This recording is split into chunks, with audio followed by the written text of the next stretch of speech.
Is it? Hello, hello, yeah. Okay, now you can just start telling and tell it. They can go from there. Well, this is back in 1941. I was a young fellow, around 26 years old, and I met your grandmother. And we were going together, and we decided we were going to get married. And we went to church and made all the arrangements with the priest to have the banns read.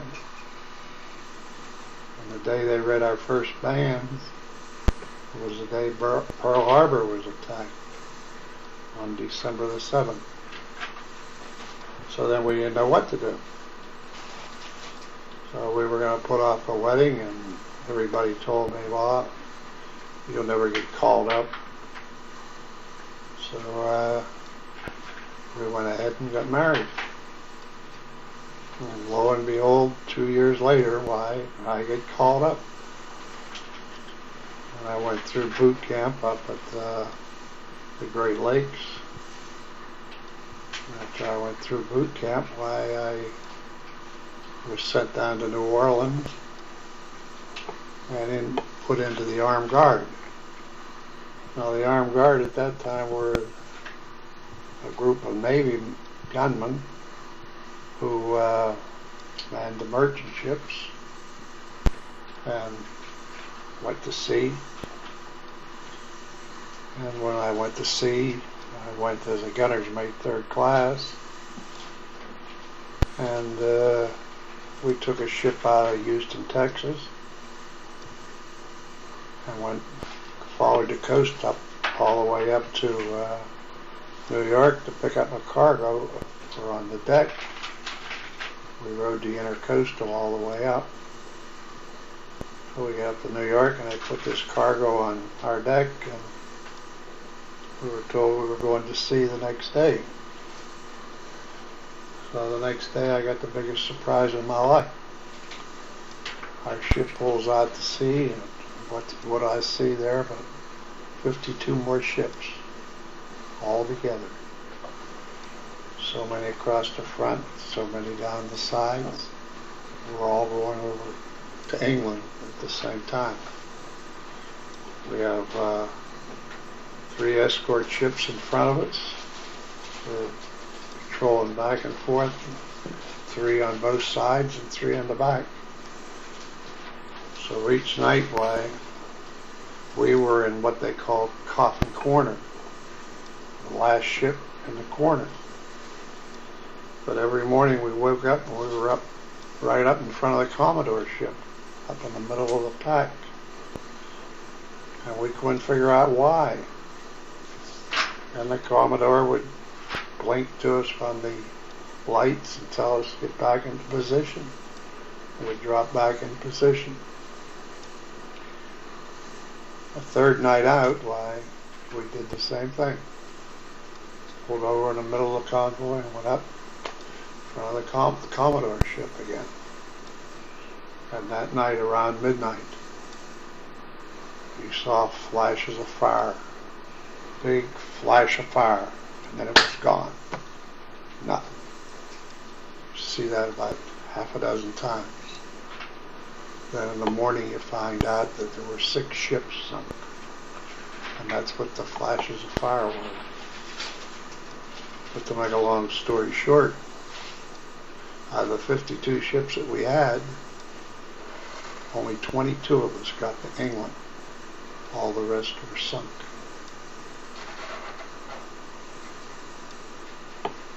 So I don't know what else I can tell you that you would like to know. The ones that got sunk, were they the ones in the back? The ones that were sunk were the ones where you should have been. Well, the one ship where we were always at got it first. And if we'd have been there, we'd have got it if we were carrying TNT on our ship. So we got to England. And after I got to England and they came home from England, I got 4 days at home. And I went back to New York, and I was late getting to my ship. I didn't know anything about New York, and I didn't know how to get to my ship. So I hailed a taxi cab. They don't want to know that. It's a historical I site. held the taxi cab when I got to New York, and had the cab driver take me to my ship. And it took him a half hour to get to my ship. So the next day, that evening, we were allowed to go out on the town if we wanted to. And we did, and a half a dozen of us wanted to see just how far from the Pennsylvania station our ship was. And here it was only about 2 blocks away. And that cab driver took me for all that money, rode me around New York City. So what we did, we rode around, walked around New York till we ran into that cab driver. And 6 of us got into his cab and we rode all night. Then we got out of his cab and we went pay him. We told him, well, what you did to me this morning, we're doing to you tonight. And that's how we got even with him. So when we left New York, I got back on my ship and we left New York, and we went to the South Atlantic this time, from the North Atlantic down into the South Atlantic, and we went over into Casablanca. And over in Casablanca, we picked up supplies over there, and we took them up into Naples, Italy. When we got up into Naples, we unloaded our cargo, and when a ship's at sea, it can't dump its garbage. You have to keep your garbage on deck when you're in port, and then when you get back out to sea, you dump your garbage into the sea. Did you use a stencil? So we had our ship in port in Naples, and these old Italians would come aboard and unload us, and they all carried lunch pails with them, about real big lunch pails like miners used to have, and our garbage was in garbage cans on the deck, and the slop from our dinner, you know, what people didn't eat. If you didn't eat half a sandwich, or you didn't eat a bowl of soup, or all this was thrown into these garbage cans all together, you know. Can you imagine what that's like? This was all thrown in there together. And when these old Italian people, they were so hungry, when they'd leave our ship, they'd just take their lunch pails and scoop it down in that and take it home with them. And they would eat that. Now that's something like that's hard to believe, but that's how hungry those people were at that time over there. That's why I remember I took this one old Italian fellow. He's as old as I am now, and he was very feeble on his feet and he couldn't walk. And I took him down into the galley and I got him a big sandwich. I made him a great big sandwich because he was taking this slop home every night too. And I made him a great big sandwich, and I wrapped it up real nice and gave it to him. And when I gave it to him, he just grabbed my hand and kissed it. That's how grateful he was for that sandwich. The people over there were starving to death. You can't imagine how poor and destitute they were. That was the days of Mussolini over there. And from there, we left there, went back to Casablanca again, and we got another load, and then we went on up into southern France to Corsica and Sardinia. That's where the second front of the World War started. And we unloaded our cargo there. And I never saw so many bald-headed women in my life as I saw there. And the reason for it was that when the French were overtaken by the Germans, these people had collaborated with the Germans. And now that the Allies, the Americans, had come in there and were taking France back for the people, the French people grabbed these women and men and shaved their heads, all the hair off of their head, to show who the ones were that betrayed their country. This happened over in France.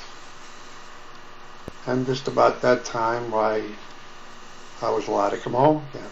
That was 9 months later. And I got home, and I was home for, I think, 30 days. Then I went back, and I took another ship out of New Orleans.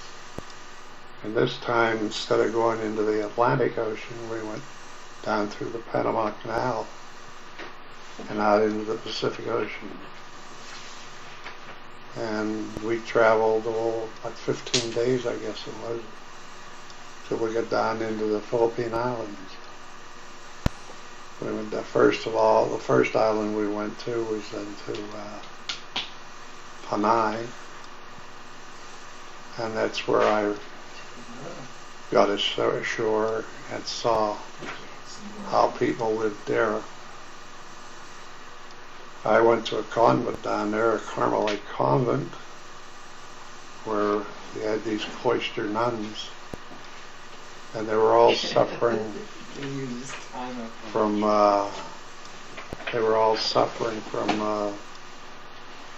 malnutrition, ulcers, and things of that sort. And I was able to give them a case of canned milk off our ship. And they were so grateful for that, because they couldn't get any kind of milk. Because you know what canned milk is like. It's a condensed milk, and you mix it with water and sugar, and then you can drink it. It's not like regular milk, but it's nourishing and it's good. And we gave that to them. And then from there we went out. And we went up in Mindanao, and that's where I saw all the fleet of the United States Navy. It was all gathered there. They were getting ready for the big attack on Leyte. And I never thought I'd get to Leyte, but after the attack on Leyte and things had settled down, we did get to Leyte. And took supplies up there. And everything was well for the time. And then when we were on our way home, we were about 4 days out of California on the Pacific Ocean when we heard the Japanese had surrendered. And the war was over. And I came in, and we had to lay in California on Treasure Island down there for about a week and a half to 2 weeks before I was finally sent home to be discharged up in Sampson, New York. That's about the extent of it, unless there's any questions you have on it. Okay, where were you when the ships got sunk? Where was I? Yeah, like what position?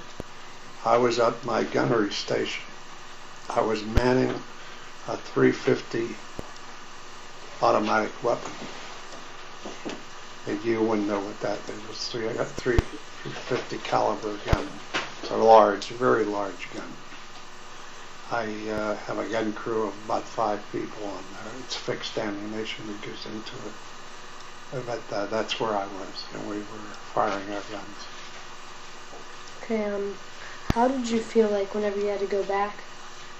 Whenever you came home and then you had to go back? I didn't feel very good.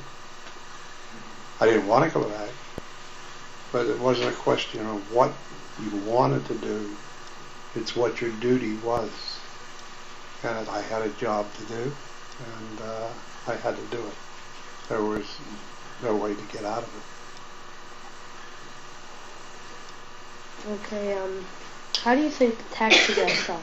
What's that? How do you feel that the taxi guy felt whenever you... Oh, the did that? taxi driver? Well, I think the taxi driver felt, how would I say, very guilty, because he ran up a tab on me in the morning of about $9, I think it was, which was an enormous price for a taxi cab at that time, and we run one up on him for about $25. So I think he learned a little bit of a lesson from that. Were you like afraid whenever you saw the U.S. Army? What's that? Were you afraid whenever you saw the U.S. Army getting ready for World War II? Was I afraid? Many a night I was afraid, scared, nervous. But before the action, I would be afraid. But once the action started, you're no longer afraid. Something sets in that you're not. I wasn't afraid after it started, but yes, I was afraid before and after, but during, no, I wasn't. Okay. What's that? You gotta have more questions than that. I don't know. How long were you in the service? I was in the service exactly 30 months. I spent 2.5 years in the service. I spent 18 months at sea. Out of the 30 months that I was there, I lived on the sea for 18 of those months. They were the hardest months of my life.